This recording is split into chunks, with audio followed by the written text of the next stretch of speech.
Hey guys, நான் உங்கள் Preetha and இன்றைக்கி நீங்கள் பார்க்க போகிற டாபிக் என்ன அப்படின்னா தம்ப்நெயிலில் பார்த்துருப்பீங்க 5 things which you are not supposed to share it with your partner. முக்கியமாக பெண்களான நீங்கள் உங்கள் ஹஸ்பண்ட் கிட்ட எதை ஷேர் பண்ணக்கூடாது அப்படின்னு சொல்கிறேன். இது மியூச்சுவலாக 2 பேருக்குமே பொருந்தும்.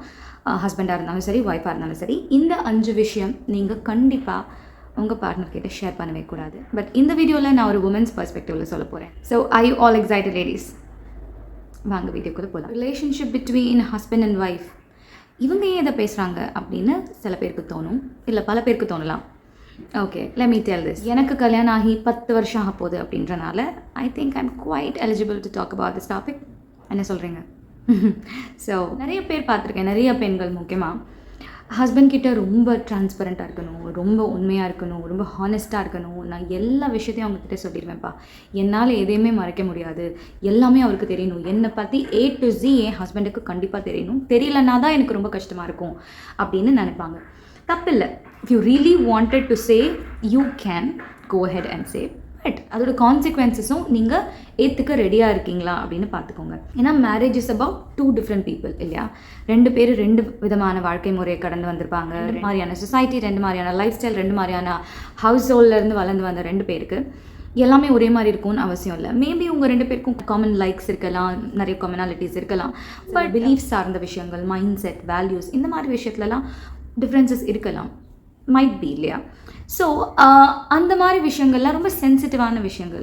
இதெல்லாம் நீங்கள் கண்டிப்பாக பேசணும், ஷேர் பண்ணணும், சொல்லணும் அப்படின்றதெல்லாம் எந்த அவசியம் இல்லை அப்படின்றத பற்றி தான் இந்த வீடியோவில் நான் டிஸ்கஸ் பண்ண போகிறேன். அண்ட் அதை மீறியுமே நீங்கள் கண்டிப்பாக சொல்லணும் அப்படின்னு நினச்சிங்கன்னா of course you can go ahead and tell, but understand your husband first. Okay, அவர் என்ன மாதிரி ஒரு ஆள், அவர் இதெல்லாம் ஏற்றுக்கிற மாதிரி ஒரு பர்சனா, ரொம்ப ஃபார்வர்டான பர்சனா, ரொம்ப ப்ராட் மைண்டடான ஒரு பர்சனா, அக்செப்ட் பண்ணி அக்னாலேஜ் பண்ணுற ஒரு பர்சனா, ரொம்ப நான் ஜட்மெண்டலாக, ரொம்ப நான் பயாஸ்டான ஒரு பர்சனா, இதெல்லாம் தெரிஞ்சுக்கிட்டு நீங்கள் பண்ணிங்கன்னா பரவாயில்ல.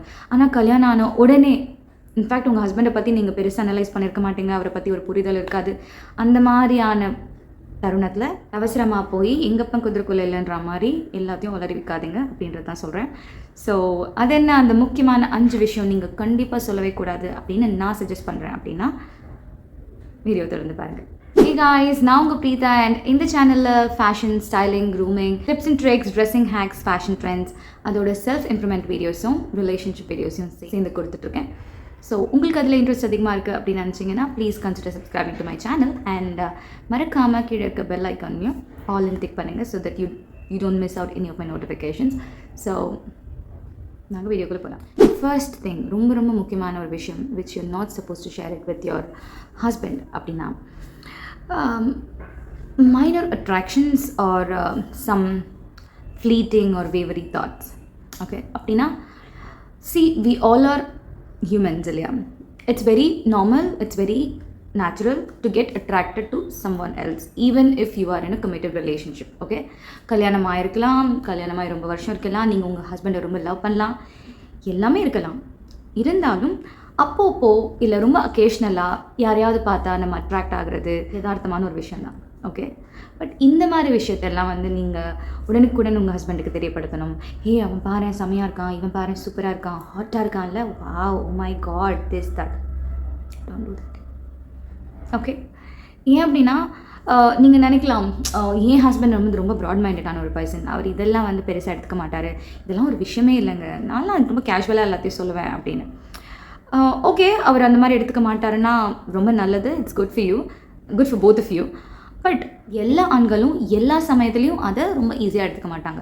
Maybe first times 1 or 2 times it's okay, but if you keep telling about other guys like oh wow this guy is so cute, this guy is so hot, he is so fucking handsome, இந்த மாதிரிலாம் சொல்கிறது it's not good. நான் இப்போ சொல்கிறது அவங்க உங்களை judge பண்ண போகிறாங்க, இல்லை உங்களை சந்தேகப்பட போகிறாங்க, இல்லை இவ இப்படி பண்ணிடுவாளோ அப்படி போயிடுவாளோ அப்படின்லாம் நினைக்க போகிறாங்க அப்படின்றதுக்காக இல்லை. ஓகே, அவங்களுக்குள்ளே ஒரு சின்ன ஜெலசி க்ரியேட் பண்ணுறதுக்கோ இல்லை அவங்களுக்குள்ளே ஒரு இன்செக்யூரிட்டியை க்ரியேட் பண்ணுறதுக்கோ இதுவே காரணமாகிடக்கூடாது. இதனால் உங்களுக்குள்ளே சின்ன சின்ன கான்ஃப்ளிக்ஸ் நடக்கிறதெல்லாம் தவிர்க்கணும் அப்படின்றதுக்காக தான் சொல்கிறேன். ஓகே, அண்ட் இன்னொரு விஷயம் பார்த்தீங்கன்னா, இந்த மாதிரி போகிற போக்கில் நமக்கு ஒருத்தவங்களை பார்த்து பிடிக்கிறது, நம்ம ரொம்ப அட்ராக்ட் ஆகிறது, இல்லை ஆஃபீஸில் இருக்க ஒரு கலீகை நமக்கு பிடிக்கிறது, இந்த மாதிரி விஷயம்லாம் இட்ஸ் வெரி நேச்சுரல், காமன் தான். ஓகே, அது வந்து நீங்களே கடந்து போயிடுவீங்க. இன்றைக்கி பார்ப்பீங்க, பிடிச்சிருக்கும், கடந்து போயிடுவீங்க. இன்ஃபேக்ட் உங்களுக்கு ஒரு நாள் 2 நாள் கழிச்சு நீங்கள் யாரை பார்த்தீங்க, யார் எப்படி இருந்தா, அவங்கள பற்றி நீங்கள் இப்படி சொன்னீங்கன்னான்னு கூட உங்களுக்கு ஞாபகம் இருக்காது. பட் அது உங்கள் ஹஸ்பண்டுக்கு ஞாபகம் இருக்கும். ஓகே, அவங்க ஞாபகம் வச்சுக்கலாம். ரொம்ப நாள் கழிச்சு அது உங்களுக்கு சொல்லி காட்டலாம். ஸோ நீங்களே மறக்கக்கூடிய ஒரு விஷயத்தை இதுக்கு அவருக்கு தெரியப்படுத்தணும். there is a point இல்லை. So don't do that ladies. It's not healthy for you. It's not healthy for your relationship. ரெண்டாவது விஷயம் என்ன நீங்கள் ஷேர் பண்ணக்கூடாது அப்படின்னு கேட்டிங்கன்னா, your personal insecurities. நம்ம எல்லாருக்குமே வந்து நிறைய இன்செக்யூரிட்டிஸ் இருக்கும். வயசுலேருந்தே சைல்ட்ஹுட்லேருந்தே நிறைய இன்செக்யூரிட்டிஸ் இருக்கும். பாடிலி இன்செக்யூரிட்டிஸ் இருக்கலாம், இல்லை ஃபினான்ஷியல் இன்செக்யூரிட்டிஸ் இருக்கலாம், இல்லை சொசைட்டல் இன்செக்யூரிட்டிஸ் நிறைய இருக்கலாம். Okay, ladies we all have insecurities. Okay, insecurities இல்லாதவங்களே கிடையாது. somewhere டீப் டவுன் அவங்களுக்குள்ள ஒரு இன்செக்யூரிட்டி இருக்கும், ஒரு சின்ன பயம் இருக்கும். ஓகே, ஒரு சின்ன வீக்னஸ் இருக்கும். ரொம்ப ஸ்ட்ராங்காக காமிச்சிக்கிறாங்கல்ல, அவங்களுக்குமே ஒரு சின்ன வீக்னஸ் இருக்கும். அது அவங்களுக்கு மட்டும் தான் தெரியும். இன்ஃபேக்ட் சம்டைம்ஸ் சில பேர் அதை ஐடென்டிஃபை கூட பண்ணியிருக்க மாட்டாங்க. ஓகே, ஸோ அது எல்லாமே நம்ம பார்ட்னர் தானே. பார்ட்னருக்கு வந்து நம்மளை பற்றி 100% தெரியணும், 100% நான் ட்ரான்ஸ்பரண்ட்டாக இருக்கணும் அப்படின்னு சொல்லி உங்கள் இன்செக்யூரிட்டிஸ் எல்லாம் சொல்லக்கூடாது அப்படின்னு நான் சொல்கிறேன். பிகாஸ் இன்செக்யூரிட்டிஸ் அப்படின்றது உங்களோட வீக் பாயிண்ட், உங்களோட weakness. Okay, if you start sharing your weakness, what will happen is you will become so very vulnerable. You will be so very weak on your knees with him. Okay, for example குண்டா இருக்கீங்க அப்படின்னு ஒரு insecurity இருக்குது. ஆனால் நீங்கள் அது உங்கள் husband கிட்ட மட்டும் சொல்லிட்டீங்க, எனக்கு வந்து நான் குண்டா இருக்கேன்றது பெரிய இன்செக்யூரிட்டி, அது சின்ன வயசுலேருந்தே எனக்கு இந்த இன்செக்யூரிட்டி இருக்குது. ரொம்ப ஒல்லியாக இருக்க பொண்ணுங்களோ இல்லை நல்லா டோண்டா அழகாக கர்வியாக இருக்க பொண்ணுங்களை பார்த்தாலே எனக்கு ரொம்ப பொறாமையாக இருக்கும். I feel little jealous. அதை உங்கள் ஹஸ்பண்ட் கிட்ட தெரியப்படுத்துறீங்க அப்படின்னா என்ன ஆகும்? அவர் வந்து he'll not take you for granted. Or உங்கள் வீக்னஸ் வச்சு அவர் விளையாடுவார் அப்படின்னு நான் சொல்லலை. விளையாடுறதுக்கான வாய்ப்பும் இருக்குது. ஒரு சிலர் அப்படி பண்ணுவாங்க, ரொம்ப மெனிப்புலேட்டிவ், கேஸ் லைட்டிங் பண்ணி ஒரு மாதிரி நார்சிஸ்டிக்கான டாக்ஸிக் ஹஸ்பண்ட்ஸ் இருப்பாங்கல்ல, அவங்க அதையும் நல்லாவே கையாளுவாங்க. பட் ஒரு நார்மலான ஹஸ்பண்டுன்னு வச்சுக்கோங்க, நீங்கள் வந்து சொல்லிட்டீங்க. ஆனால் அவர் ஒரு கன்சர்னில் இன்றைக்காவது ஒரு நாள் வந்து உங்ககிட்ட நீ கொஞ்சம் வெயிட்டு குறைக்கணும்ப்பா, இல்லை நீ வந்து கொஞ்சம் நல்லா உன் டயட்ஸ் எல்லாம் பார்த்துக்கோ, இல்லை ஜிம் போ அப்படின்னு ரொம்ப ஒரு அக்கறையிலையோ இல்லை ஒரு கன்சர்ன்லையோ உங்கள் ஹெல்த்தை பற்றி கவலைப்பட்டோ உங்ககிட்ட சொல்லலாம். நீங்கள் என்ன பண்ணுவீங்கன்னா உங்களுக்கு கோவம் வந்துடும் அந்த நேரத்தில். You will feel like what the hell. So இப்போ அதிலே அவர் கை வச்சார் அப்படின்னா நீங்கள் அதை ரொம்ப ஈஸியாக வரவேற்க மாட்டீங்க. அவர் சொல்கிறத ரொம்ப ஓப்பன் மைண்டடாக அக்செப்ட் பண்ண மாட்டீங்க. ஏன் அப்படின்னா அது உங்களோட இன்செக்யூரிட்டி. அண்ட் அதை நீங்கள் மென்ஷனும் பண்ணிட்டீங்க. ஒருவேளை நீங்கள் அதை மென்ஷன் பண்ணலன்னு வச்சுக்கோங்களேன், அவருக்கு அது தெரியாது. அவர் சொல்கிறது நீங்களுமே ரொம்ப ஈஸியாக எடுத்துப்பீங்க. ஓகே ஃபைன், ரொம்ப ரொம்ப கன்சர்ன்டாக தான் சொல்கிறாரு, என் மேலே இருக்க அக்கறையில் சொல்கிறாரு அப்படின்னு. That's where you break down. Okay, அதுக்காக தான் சொல்கிறேன். நம்மளோட எல்லா இன்செக்யூரிட்டியும், ஃபார் எக்ஸாம்பிள் உங்களோட ஃபேஷியல் ஃபீச்சர்ஸில் ஏதாவது ப்ராப்ளம் இருக்குது, இல்லை உங்களோட ஸ்கின் கலரில் உங்களுக்கு ஏதாவது ப்ராப்ளம் இருக்குது, இல்லை உங்களோட பாடியில் ஏதாவது இருக்க பார்ட்ஸில் உங்களுக்கு இன்செக்யூரிட்டி இருக்குது, இல்லை உங்களுக்கு பணம் சம்பாதிக்கலை அப்படின்ற ஒரு இன்செக்யூரிட்டி இருக்கலாம். ஸோ இது எல்லாமே வந்து அதை நீங்கள் எப்படி கையாளணும், நீங்கள் எப்படி அதை கோ த்ரூ பண்ணணும், இல்லை நீங்கள் எப்படி அதை ஓவர் கம் பண்ணி வரணும் அப்படின்றது தான் நீங்கள் பார்க்கணும். Okay, you have to work on your self esteem. Okay, you have to work on your insecurities to be independent. In fact ஒரு கட்டத்தில் என்ன ஆகிடும்னு கேட்டிங்கன்னா, you will start expecting validation from him. ஒன்று வந்து அவர் உங்களை தேத்தணும், நீங்கள் ஏதாவது ஒன்று பண்ணிங்கன்னா வந்து அவர் வந்து இல்லைம்மா ஒன்றும் பிரச்சனை இல்லை, தட்ஸ் ஓகே அப்படின்னு சொல்லணும். Expecting some answer from him. You will be like keep expecting validation from him. You don't want that. Okay, certain things keep it for your self. அதான் நல்லது. So the third important thing that you're not supposed to share with your husband or partner is mild annoyances. அதாவது ஒரு கப்பலாக பார்த்தீங்கன்னா நம்ம எல்லாருக்குமே நம்ம பார்ட்னர்கிட்ட ஏதாவது ஒரு சின்ன சின்ன இரிட்டேஷன், பிடிக்காதது, நாய் ஆகிற விஷயங்கள்லாம் இருக்கும் இல்லையா. ஏன்னா அஃப்கோர்ஸ் சொன்ன மாதிரி நம்ம 2 டிஃப்ரெண்ட் துருவங்கள் from 2 different family, house hold, society, life style, இப்படி வந்த 2 பேர். அவங்க வளர்ந்து வந்த விதம் வேறு மாதிரி இருக்கும், நம்ம வளர்ந்து வந்த விதம் வேறு மாதிரி இருக்கும். நிறைய பிடிக்காதது இருக்கலாம். சின்னதாக சொல்லணும்னா அவர் தும்புற சத்தம் பிடிக்காமல் இருக்கலாம், அவர் ப்ரஷ் பண்ணுறது பிடிக்காமல் இருக்கலாம், அவர் கொரட்டை விடுறது உங்களுக்கு பிடிக்காமல் இருக்கலாம். ஒரு small petty things or small nasty things that your husband does. இதெல்லாம் நடக்கும் இல்லையா காமனாக. இதெல்லாம் உங்களுக்கு பிடிக்காமல் இருக்கலாம். பட் இதெல்லாம் வந்து நீங்கள் அவர்கிட்ட தெரியப்படுத்தணும். எனக்கு இது பிடிக்கல நீங்கள் பண்ணுறது, அது பிடிக்கல, what is this, what is that அப்படின்ற மாதிரி அனாய் ஆகி அதெல்லாம் அவர்கிட்ட ஷேர் பண்ணணும்னு அவசியம் இல்லை. Okay ladies, let's ignore all those things. These are very very trivial. Okay, rather focus on big things. இது ஒரு பெரிய விஷயம் இருக்குது, அது வந்து ஒரு பிலீஃப் சிஸ்டம் சார்ந்த ஒரு விஷயம், இல்லை ஒரு வேல்யூ சிஸ்டம் சார்ந்த ஒரு விஷயம். உங்களோட சைல்டை பாதிக்குது, இல்லை மற்றவங்கள அது பெரிய அளவில் பாதிக்குது அப்படின்ற மாதிரி இருக்கும். இல்லை this annoys you big time அப்படின்ற மாதிரி இருக்கும். ஓகே, ஸோ அந்த மாதிரி விஷயங்கள்லாம் ஃபோக்கஸ் பண்ணிங்கன்னா இட்ஸ் ஓகே. பட் ரொம்ப அனாய் ஆகுறது, இரிட்டேட் ஆகுறது அப்படின்னு சின்ன விஷயத்தெல்லாம் வந்து நீங்கள் நோட் பண்ணி வச்சு அவங்கக்கிட்ட சொல்லிகிட்டே இருக்கீங்க அப்படின்னா ஒரு கடத்தில் அவங்களுக்கு why is she keep finding fault on me, why is she keep blaming me, ஏன் எது பண்ணாலும் ஏதாவது சொல்கிறா, எது பண்ணாலும் அதில் ஒரு குறைன்றாலே அப்படின்ற மாதிரி இருக்கும்.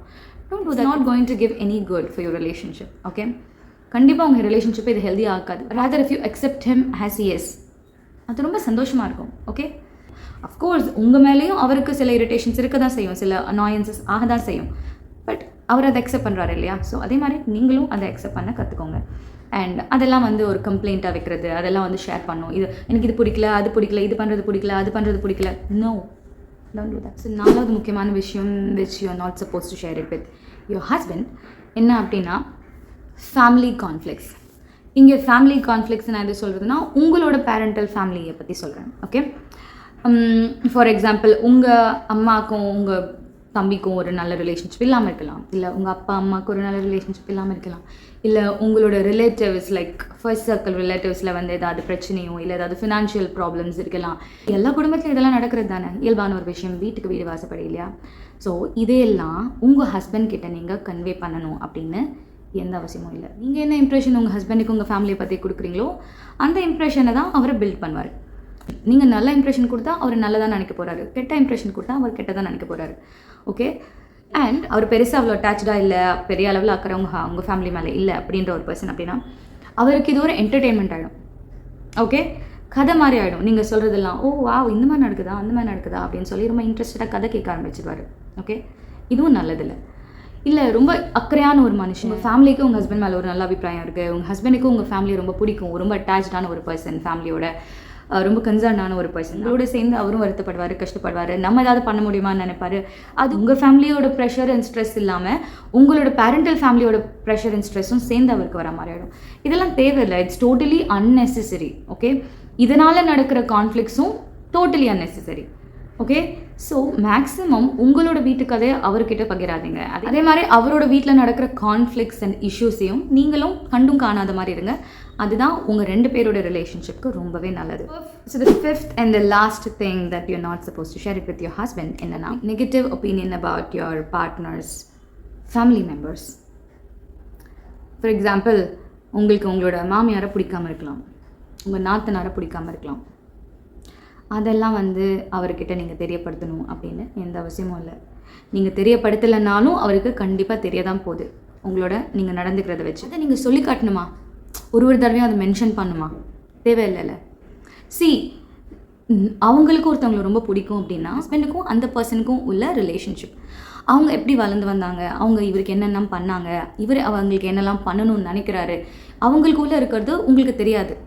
ஸோ நீங்கள் வந்து பாதியில் தான் வந்திருக்கீங்க. ஸோ அவங்கள try to understand him from his shoes why he love that person அப்படின்னு அதை நீங்கள் பண்ணிங்கனாலே புரிஞ்சிடும். உங்களுக்கு அவங்க மேலே ஒரு நல்ல ஒப்பீனியன் இருக்கலாம், இல்லாமல் போகலாம். அவங்க உங்களுக்கு ஒரு நல்ல மாமியாராக இல்லாமல் போகலாம், ஆனால் அவங்க ஒரு நல்ல அம்மாவாக இருப்பாங்க இல்லையா? அவங்க கடமையை கரெக்டாக பண்ணியிருப்பாங்க இல்லையா? ஸோ அதை பேஸ் பண்ணி தான் அவங்களுக்கு அவங்க மேலே அஃபெக்ஷன் இருக்கும், லவ் இருக்கும். எதுவுமே இல்லைனாலும் அவங்க அவங்களோட அம்மா இல்லையா, அவங்க அவங்களோட தங்கை இல்லையா? ஸோ இது வந்து ரொம்ப இயல்பாக நடக்கிற ஒரு விஷயம்.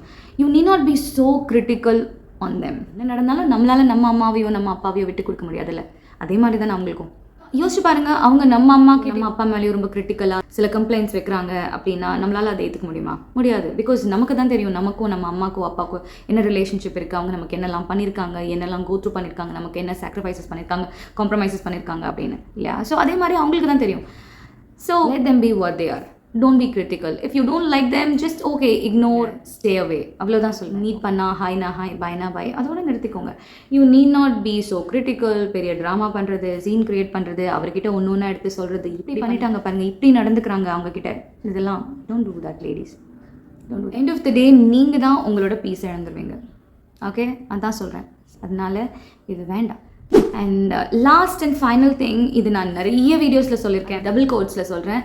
Please don't share your past relationships, love affairs, இதெல்லாம் ரொம்ப டீட்டெயில்ஸ் எல்லாம் உங்கள் ஹஸ்பண்ட் கிட்ட கொடுக்கணும்னு அவசியம் இல்லை. It's not going to give any good for you. So தெரியப்படுத்த வேண்டாம். அதை மீறி உங்களுக்கு சொல்லணும் அப்படின்னு தோணுச்சுன்னா first you understand what your husband is, who is he, what kind of a person he is, அவர் இதை எப்படி எடுத்துப்பார், இதை எப்படி ரிசீவ் பண்ணுவார், இது வந்து ஓப்பன் மைண்டடாக எடுத்துப்பாரா, ரொம்ப ஃபார்வர்டான ஒரு பர்சன், அதெல்லாம் பார்த்து then you can go head tell it. But still அப்போவுமே அதோட விளைவுகள் என்ன, கான்சிக்வன்சஸ் என்னவாக இருக்கும் அப்படின்றத யோசிச்சு சொல்லுங்கள். Okay, that's all ladies. இந்த வீடியோ உங்களுக்கு பிடிச்சிருக்கும்னு நம்புகிறேன். அண்ட் இதே மாதிரியான இன்ட்ரெஸ்டிங்கான இன்ஃபர்மேட்டிவான வீடியோவோட உங்கள் எல்லாரையும் மீட் பண்ணுறேன். And until then, it's me Preetha signing off. Bye.